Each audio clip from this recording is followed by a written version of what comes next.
You know how Drake's has started from the bottom, now we're here? And yes, he's talking about the cutthroat world of the hip-hop industry, but that idea could also apply to the first day of school. I mean, today we're at the bottom, but from here anything's possible. Who cares who you were last year? Hello, Degrassi fans, and welcome to the Degrassi Kid podcast, where each week we break down the history and impact of our favorite teen TV show.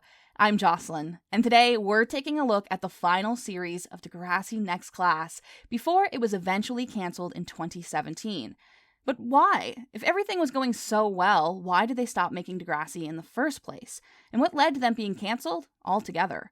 This week, we're going to take you behind the scenes on all the drama and talk about some of my favorite standout moments, like Lola's abortion, Yael coming out as non-binary, and Degrassi introducing Syrian refugee students in Season 3. And of course, we'll catch up with even more characters like Maya, Miles, Shay, and Frankie as they take over the hallways of Degrassi. And it's only going to happen here on a brand new season of the Degrassi Kid podcast.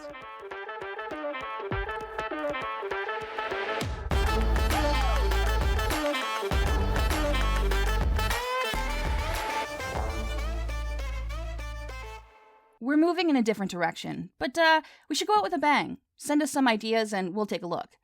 That's an executive at Teen Nick talking. They've just casually called up Stephen Stohn to cancel Degrassi, a show that was #1 on their network for the last 14 years. And even worse, it was the day before Season 15 was supposed to start filming.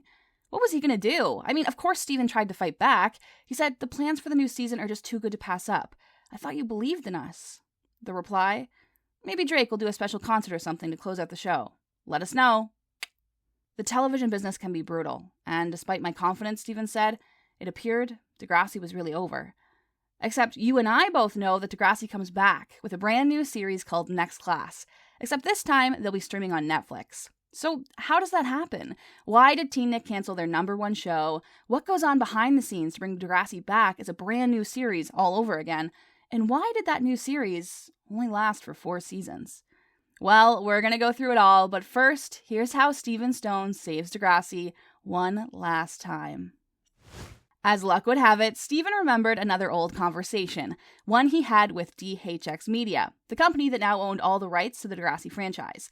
They'd been working with Netflix to put up past episodes of The Next Generation so fans could stream them online.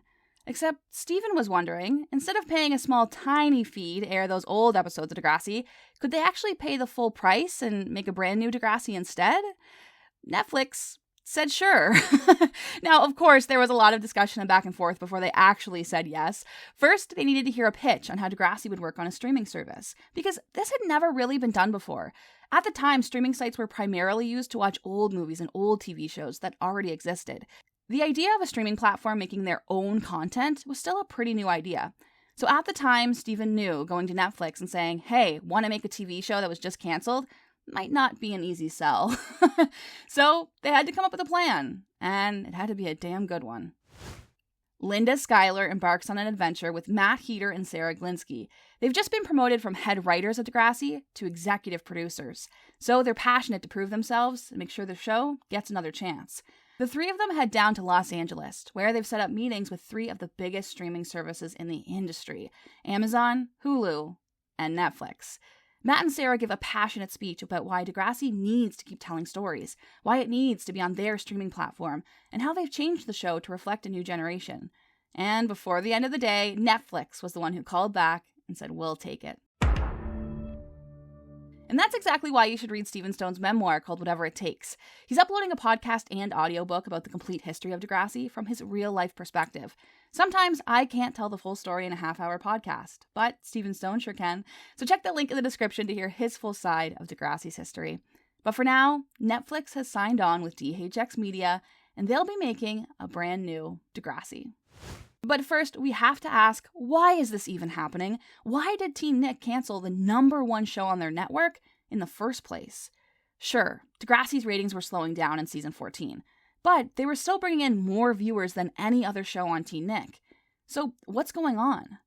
Well, because of streaming services like Amazon, Hulu, and Netflix, kids just weren't watching TV anymore. Instead, they were going online to stream or binge watch their content all at once. So Degrassi's rotating door of older fans leaving the show and younger fans always coming in wasn't working anymore. The reality is, kids just aren't watching TV. But luckily, this is actually really good news, because it means that Degrassi's not the problem. All teen TV shows are facing the exact same situation. And Stephen recognized this. He knew they had to react. If they didn't start doing something different, kids would never come back to their television screens.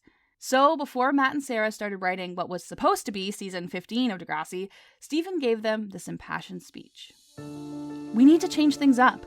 When you create scripts and stories for the next season, we want you to pretend that the audience is watching online. Change how you think about the series. Drop any preconceptions you have about the rules of television. Instead, focus on making a new season that you feel really passionate about. One that would sparkle on something like Netflix. Can you believe that? Without even realizing it, Stephen Stohn put actions into place that would eventually save his series from being canceled.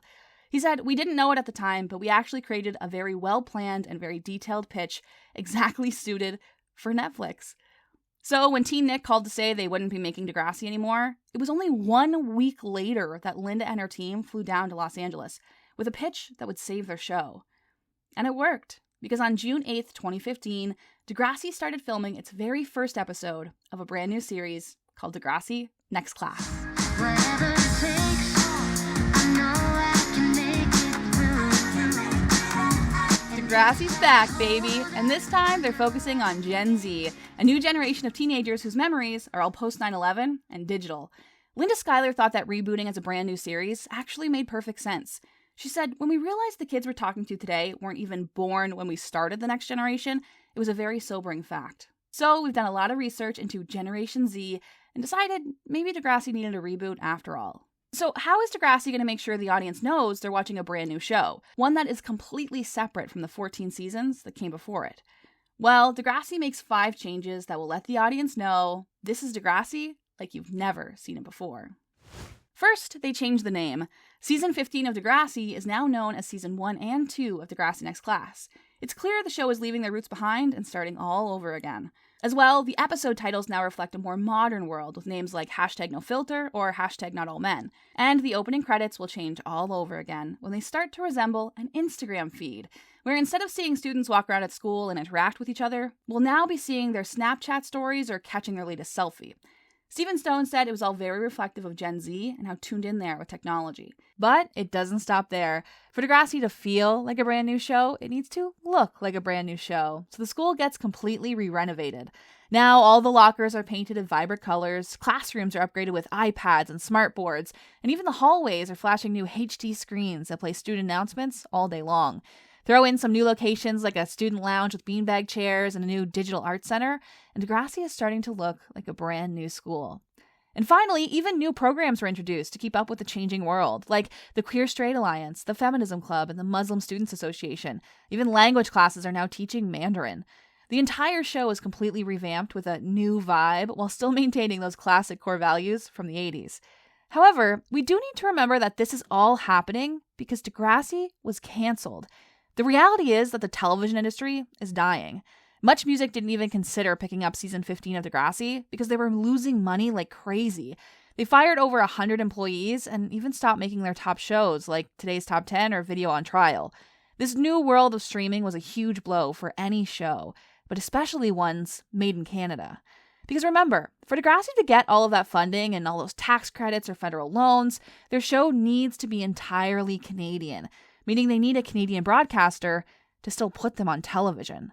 Stephen Stohn said, "We're aware that our audience could be binge watching, but we're also trying to make an experience that will satisfy our weekly TV audience." And this is where I think Degrassi Next Class was doomed to fail from the beginning, when they make the show for Netflix, but they still air it on TV. So how is Degrassi going to convince a Canadian broadcaster to buy their show when everyone is losing money and laying off their staff? Well, luckily, DHX Media, the company that now owned Degrassi, also owned The Family Channel, a Canadian network that primarily focused on children's programming. Netflix was going to cover most of the cost of getting Degrassi made, so for DHX, it was a no-brainer to just air it on their own channel. However, Family is mostly known for shows like The Latest Buzz, Wingin' It, or the ones I watched growing up like Sweet Life of Zack and Cody and Wizards of Waverly Place. But when you compare these kids' shows to the more mature storylines on Degrassi, they don't really add up. I mean, Zach and Cody weren't out doing drugs and getting girls pregnant. Degrassi fans were worried that the show would soften up their storylines and no longer talk about hard-hitting issues like abortion, safe sex, or masturbation. But executives at the Family Channel were actually really excited about having Degrassi on their network. They also were reacting to a decline in viewers and needed to make big changes to their channel. So they introduced a new nighttime programming schedule aimed at a more mature teenage audience, and they'd be kicking it all off with the very bold and the very brave Degrassi Next Class. Joe Tedesco, who was the vice president at the time, said the Family Channel wouldn't be getting in the way of what Degrassi does best. He said Degrassi is a series that spanned generations by exploring topics that really matter to teenagers. So Degrassi's the leading show on Family's nighttime programming, and now they're airing internationally on one of the biggest streaming services in the world. What could go wrong? How could this have such a negative impact on the future of Degrassi? Well, the shows didn't air at the same time. The Family Channel released Degrassi Next Class over 10 days, and then it was uploaded to Netflix all at once. This made no sense. In future seasons, the release schedule got so confusing that at one point, the entire show aired in Australia before it ever came to the US or Canada. So now, Degrassi fans are going online and seeing people talk about their favorite show before it's even aired. Back in the day, we'd come together to analyze every frame of the Shark in the Water promo, and now we're blocking each other to avoid spoilers. Even worse, all of that infrastructure of online websites, mobile games, and character Twitter accounts was all gone. For the first time ever, the online world of Degrassi had started to fall behind. Now, I don't want you to think they weren't doing anything. This was the age of social media. Of course they were making online content. On YouTube, the Degrassi cast was doing behind-the-scenes set tours. They'd vlog a day in their life. And Stephen Brogren even did a web series called The Principal's Office, where he'd break down every episode of Degrassi Next Class. Degrassi was producing online content like crazy. And now, because of apps like Vine and Snapchat, the real Degrassi kids were sharing videos right from the set. But if you're a part of this new generation who's found the show on Netflix, how are you supposed to know there's this whole world of Degrassi content online? Much Music used to read out tweets from Degrassi fans right on the show. Even the original episodes of The Next Generation used to have a link to their website at the end of every episode. Now, Netflix just autoplays right through the entire season, and you have no idea there's a whole world of Degrassi out there. Last week, you heard me say that Next Class isn't my favorite series of Degrassi, but it's not because I think it's a bad show. I think that because of decisions like this happening behind the scenes, Next Class never got to live up to its full potential. However, when it comes to storytelling, Degrassi Next Class does it better than any other iteration of the show. Anna Golia, who played Zoe Rivas, said, "We're really going back to its roots. It's a little more scandalous, and we're using harsher language." And that's because it's airing on Netflix. Now, they don't have to worry about public broadcasting standards. Matt and Sarah can really make the show they've always wanted to. So, what does Degrassi do with all this newfound freedom? Well, they tackle the same old stories about gender, race, and sexuality, but this time, they're not holding anything back. But before we break down the standout moments of Degrassi Next Class, I want to say thank you to a standout fan of the Degrassi Kid podcast. Jamie Altier was a guest when I interviewed passionate Degrassi fans with interesting backstories.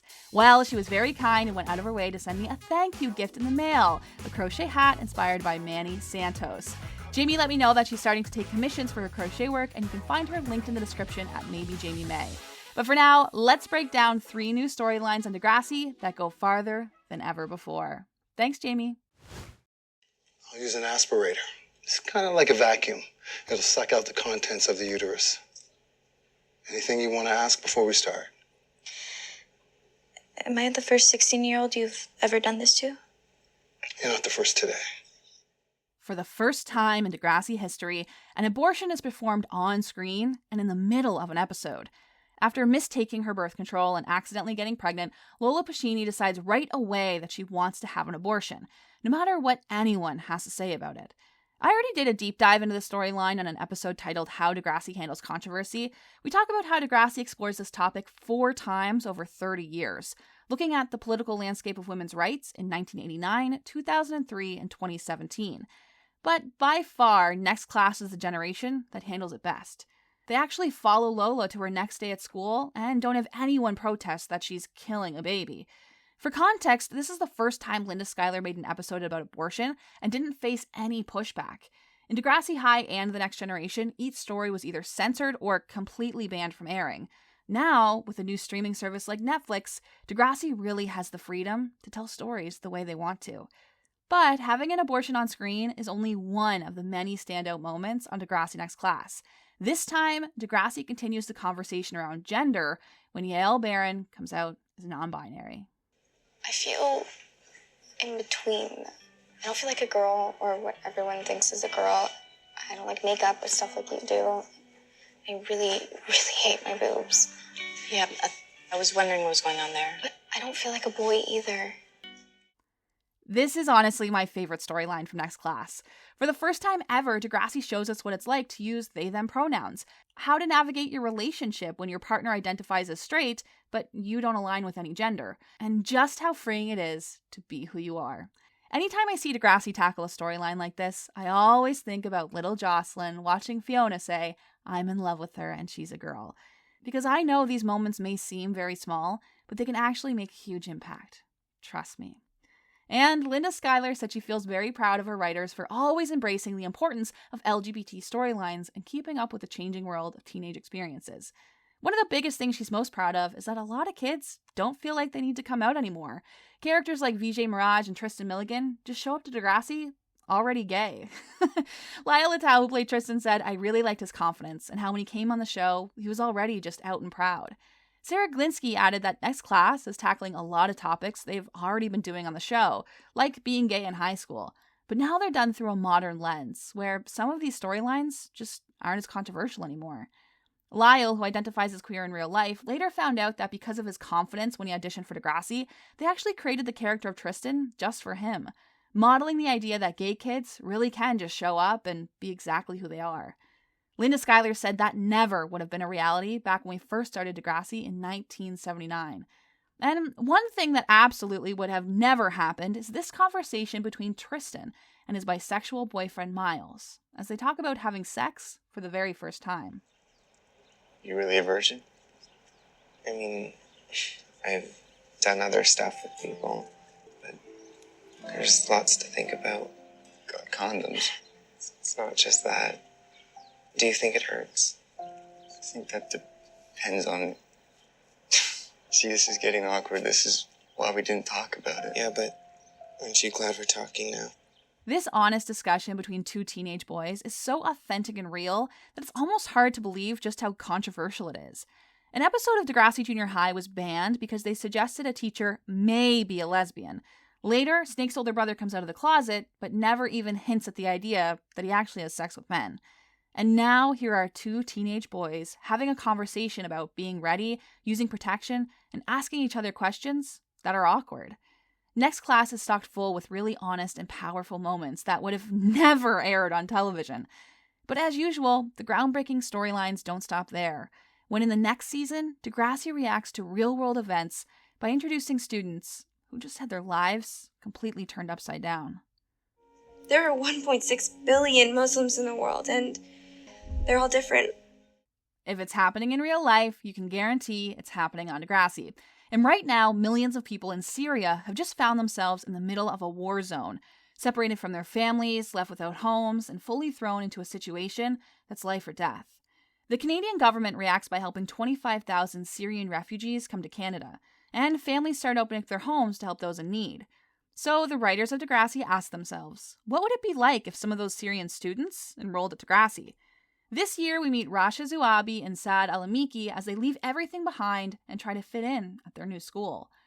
Not only do we get a first-hand account on what it's like to be a refugee living in Canada, but what I respect most about Degrassi is they're willing to let their characters be assholes. Now, the reason this is so huge to me is because most TV shows don't want their main characters to have any flaws. They can't be rude, they can't be unlikable, and they definitely can't be racist. So I want to show you a scene where Degrassi does this best, when the kids are sitting in history class and talking about war. I want us to notice a few things. First, how casual this conversation is. Degrassi does really well at capturing how teenagers really talk to each other, even in moments where they're being casually racist. And second, let's notice how Degrassi uses silence to build tension. Right after Jonah asks his question about war tactics, the entire class turns to look at Goldie, a Muslim student who wears her hijab with pride. The Japanese military used kamikaze attacks because Defeat or capture was considered worse than death. Which is a hangover from samurais, right? Bushido or whatever? Okay, so do suicide bombers, for example, think that they're honorable? Like modern samurai? Why would I have the inside scoop on suicide bombers? Well, aren't they mostly Muslim? Islam does not condone killing. Well, I don't see any G.I. Joe strapping bombs to their chest. This scene is so powerful. It might not seem like it, but they've broken barriers by actually taking a Muslim student and putting her at the center of the story. As we can imagine, if you're a Muslim character on TV, you're either a terrorist or you're a woman who's been oppressed. You never get to be the hero, you never get to have a voice, and you for damn sure don't get to be the main character. But now, Goldie's the main character, and we get to see what this all feels like from her perspective. And this isn't the only time. Later, Degrassi takes Rasha Zuabi and puts her right in the middle of some drama when the new Syrian students clash with the gay-straight alliance. According to the Quran, being gay is a sin, and according to the Syrian government, it's a crime. So it's a huge shock when our new student, Rasha, reveals that she likes girls. I didn't know you were gay. I am. I can't be out. It's complicated. No, I get it. We can at least give it a shot, right? The fact that next class is discussing the intersectionality between being queer and Muslim is huge. Linda Schuyler used to receive death threats because a black boy and a white girl were kissing on her show. Now, not only are the couples interracial, but they're also gay. But Degrassi goes even further when they introduce Saad Alamiki. Even though he and Rasha are both from Syria, they have really different experiences. Saad was exposed to war and violence in a much different way. And, like most teenage boys, he doesn't always know how to handle his anger. So, because he's Muslim, if he has an outburst, challenges a white student, or speaks Arabic, he's called a terrorist. In real life, one of the biggest pieces of the news was a terrorist attack in Belgium. So, Degrassi decided to reflect it in the show. The students all come together to raise money for the victims, and we see them react to the news, which is showing the devastating images of death and destruction in Belgium. However, Saad doesn't agree with this fundraiser and challenges the Degrassi kids for their ignorance. A lot of people are dying in the world. It feels wrong to pick and choose who gets help. My village was bombed too. My house, our farm, my school, gone. My friends, gone. I had no idea. Because it happened in Syria. Not in Paris, not in Belgium, not in America. His point is that if you care about one city getting bombed, you should care about all of them, not just the ones filled with white people. A totally valid criticism that no one wants to listen to. Instead, they think Saad doesn't care about Belgium and that he's pro-terrorism. Linda Schuyler said, "Our job isn't to make these stories political or about social injustice, but to explore the authentic emotions characters might be going through." Because of this, a lot of really powerful and emotionally raw moments happen in the show. Like when Goldie is walking downtown and gets confronted by a group of white people. There's one of them now. Just ignore that. Are you on their side? What? Who? The guys who blew up Brussels. Of course not. Then take that thing off. We're just trying to get home. So were all those people in Belgium. Those men are murderers, not Muslims. Doesn't your book say it's okay to kill? Maybe you should just take it off. The Quran doesn't say anything like that. You want to get home, right? Listen to your boyfriend. He's not my boyfriend. Then he won't mind if I help you out. Oh, hey, what are you... You're animals! This moment is terrifying. These people with full confidence just approached a stranger on the street and assaulted her because they think wearing a hijab means you support violence. Degrassi Next Class is by far the most honest and authentic in its storytelling. I didn't even scratch the surface of some of the most hard-hitting moments in the series. But whether they're tackling sexuality, gender, race, abortion, mental health, feminism, this new Degrassi goes farther than ever before. However, I think it's really important that we take a step back for a minute. We need to remember Degrassi is airing all of these powerful moments on a streaming service, which means you've just watched them all happen back to back. At the end of a 4-hour binge watch, these huge moments start to blur together and become kind of forgettable. So let's talk about it. How does binge watching really impact Degrassi? What changes when you go from 44 episodes in a season to only 10? Before we break down the rest of Degrassi Next Class, Degrassi celebrates a huge milestone, the 500th episode in the entire Degrassi franchise.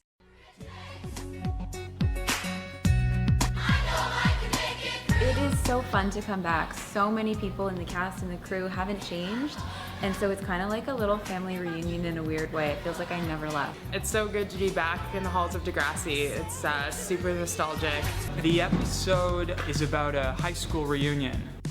There's a lot of familiar faces that kind of pop up in the episode. All of us alumni are coming back to celebrate. And we've got a lot of wisdom to share. Exactly. Unbeknownst to these young, innocent children, we're just like dropping knowledge on them. Totally.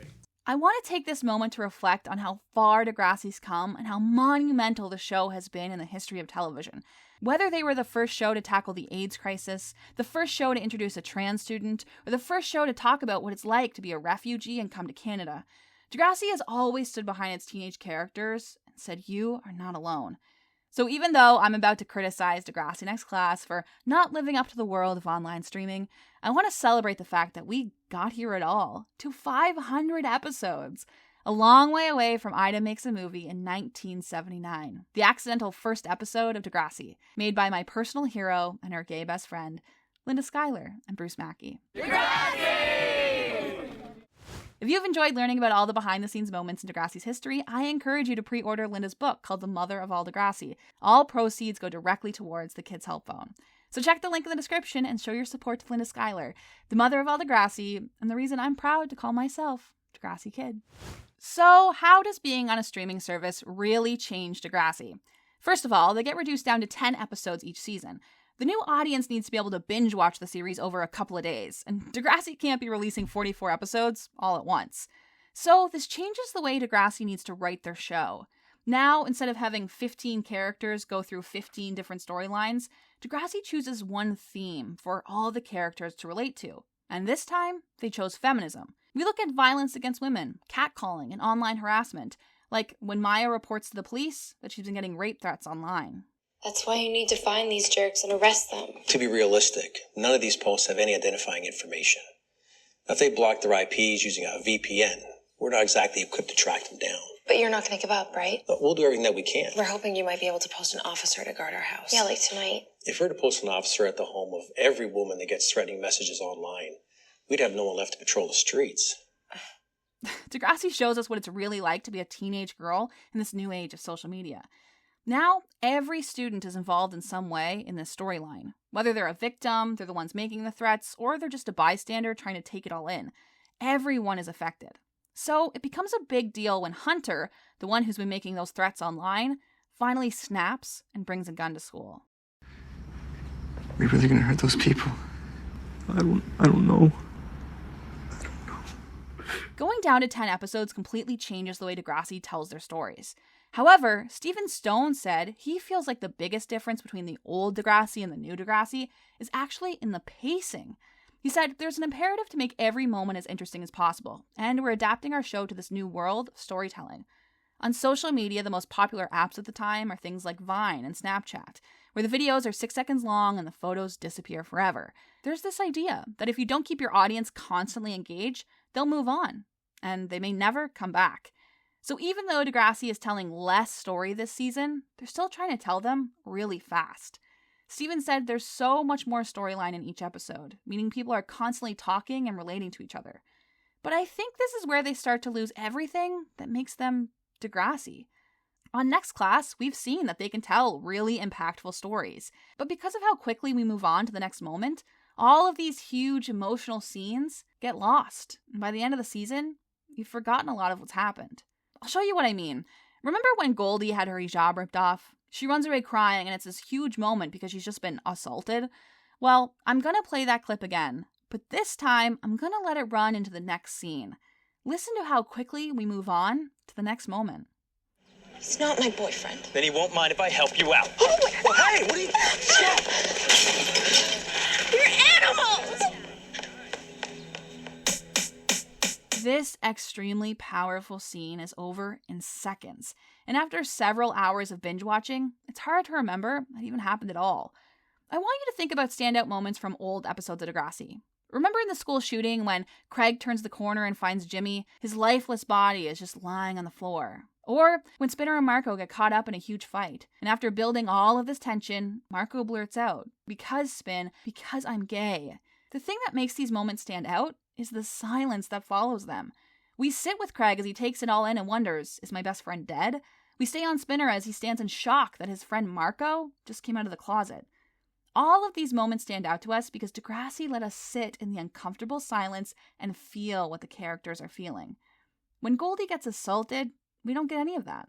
Instead, we immediately hear an upbeat drum as we move on to the next scene. There are moments where Next Class uses silence well, and we've seen it before, but overall, their focus on fast-paced storytelling means a lot of these powerful standout moments become lost. But probably the most shocking moment when Degrassi quickly rushes through a powerful storyline is in the Season 2 finale, when a bus crash leaves us unsure if half the students at Degrassi are dead or alive. What's going on? The bus with the Degrassi fans. It didn't make it. Maybe the crash wasn't that serious. This looks pretty serious. Oh no. While no fatalities have been reported, a number of students are being rushed to hospital, at least one in critical condition. The names have not been released. This cliffhanger was huge. You'd have to wait months to find out if your favorite character was a survivor. From the clip, we know that many are injured and at least one is in critical condition.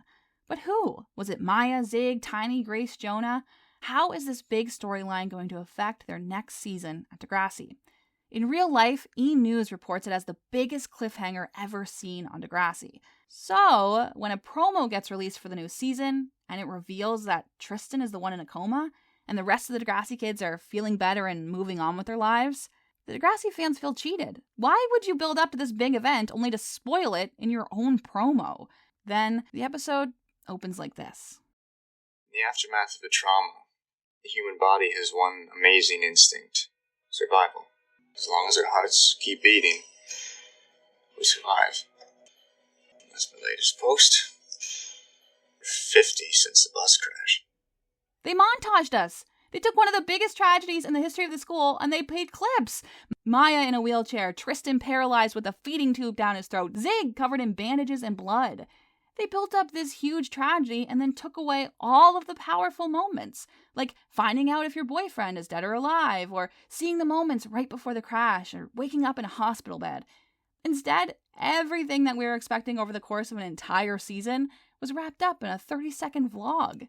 Like, imagine if in the school shooting in The Next Generation, that powerful moment where Rick has just been so relentlessly bullied, he's hit his breaking point and brings a gun to school.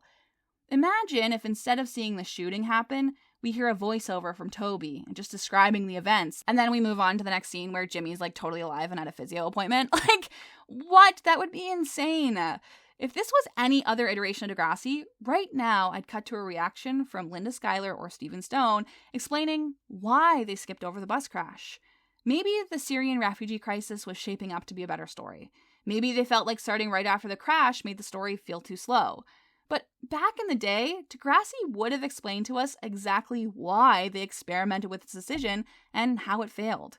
Like in the college years or when they killed off Adam Torres. They had a valid reason to try each of these moments, but because of the feedback from fans, they were able to recognize it just didn't work. Now, in this new era of DHX Media and Netflix, Linda and Stephen don't get to have the same relationship with their fans, and they don't get a lot of feedback in return. Netflix has never been known to release things like viewership data or ratings. To be honest, I don't know how many people watch Degrassi on either Netflix or the Family Channel. Stephen Stohn said in this new world of online streaming, they're learning practically everything on the fly. So not getting any feedback from their fans was pretty detrimental to the show. And one of the things they learned too late was around expositional dialogue. That's when a character tells you something happened versus actually showing it happened. For example, one student overdoses on pills. When Esme finds her lifeless body foaming at the mouth, she immediately jumps in to put her in the recovery position and says, "I have to do this all the time with my mom." She's implying that her mom is a drug addict. However, telling us this doesn't make it all that engaging. If we saw Esme's home life where she had to help her mom through an overdose, it would be so much more shocking when she found Maya lying there lifeless and immediately knew what to do. We'd completely understand why this is such a big moment for Esme. She wouldn't even have to tell us. But because Degrassi only has 10 episodes, they don't have a lot of time to show us these things, so they have to tell us. But the absolute worst example, that literally makes no sense, is with Jonah. He's explaining to his girlfriend why sex is such a big deal for him and reveals this information for the very first time. Back when I was getting high and messing around with whoever, I got someone pregnant. Who? Doesn't matter. She was 14, and I wasn't very nice to her, and I don't want to blame the drugs. Her family didn't want me to see the kid, but it did make me get myself clean. So I just want to talk about that before we talked about sex. Jonah has been on the show for 5 seasons. 5 seasons!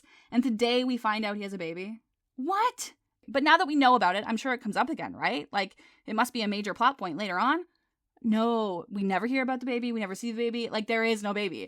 Now, to give Degrassi some credit, maybe they plan to talk about this plotline in the future, but we'll never know, because on July 14th, 2017, Netflix and the Family Channel air the very last episode of Degrassi Next Class. Good afternoon, graduates!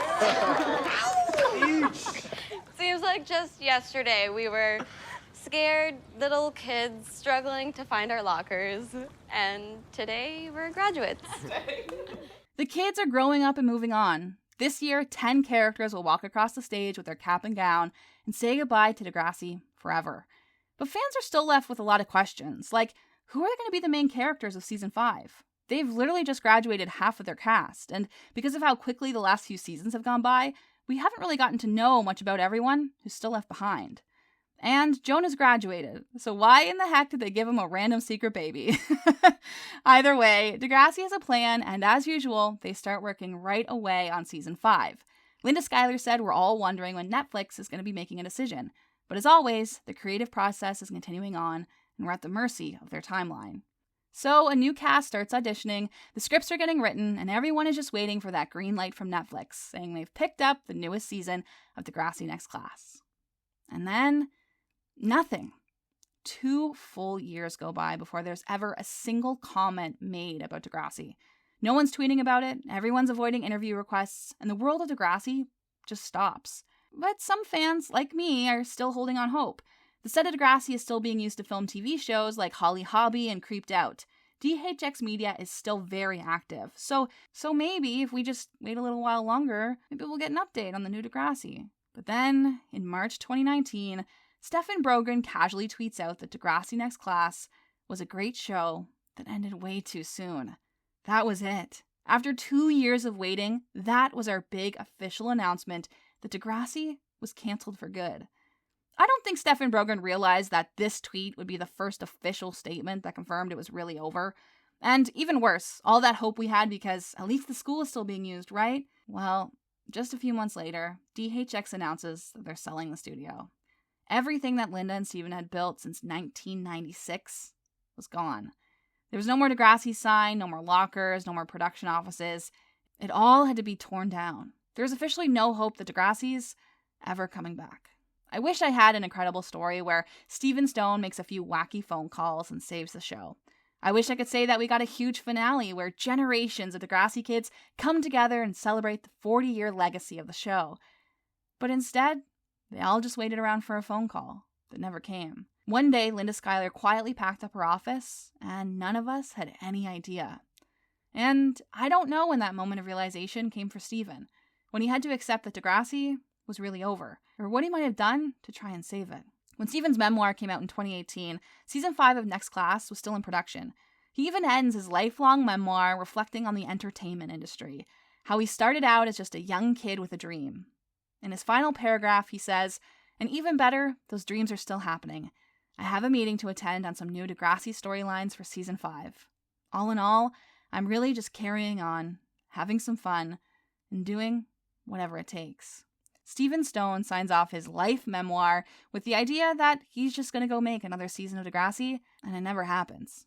Sarah Wayglass, who played Frankie, said she was disappointed that the show was canceled because her class never got their moment of a Degrassi graduation. They never told us anything. We had our contracts, and the way it worked was they had to tell you by a certain date if we were picked up or not. We just never heard from them again, she said. I don't know what happened, and I don't know if we ever will. But we have to face it.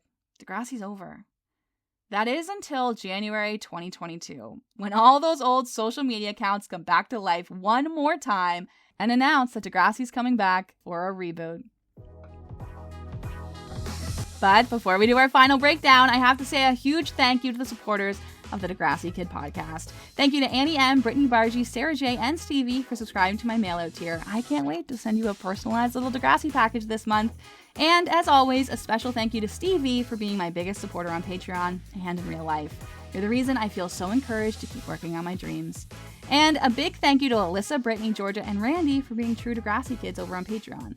And of course, the ultimate Degrassi fans, Annie Clark, Chrissy, Dave, Evie, Glenn, Kat, Max, Najama, Owen, Rachel, and Riley are only the first half of this list. Rebecca, Sam, SB, Shelby, Sierra, Steve, and Teal, thank you. Never in my life did I think when I started this podcast I'd have such a huge Patreon spiel with each and every one of you. So let's get into it. Let's do our final breakdown on the entire history of Degrassi. Who would have thought that in 1979, a school teacher with a passion for storytelling would accidentally go on to create Degrassi, one of the most successful and internationally recognized television shows in the world. From the kids at Degrassi Street in 1979 to Degrassi Next Class in 2017, Linda Schuyler told stories that made a difference. Whether it was Ida Lucas, who learned the value of being honest, or Rasha Zuabi, who showed us what it's like to be Muslim and gay. Or Fiona Coyne, who said, I'm in love with her and she's a girl. Degrassi told stories that made kids feel seen and heard and encouraged to be themselves. Degrassi told stories about real kids. Kids like me and kids like you. So I hope you enjoyed this deep dive on the history of my favorite show and that you learned a few things along the way. But most importantly, I hope you buy Linda Schuyler's book, because if anyone deserves to know that their story matters, it's her. Thanks, guys.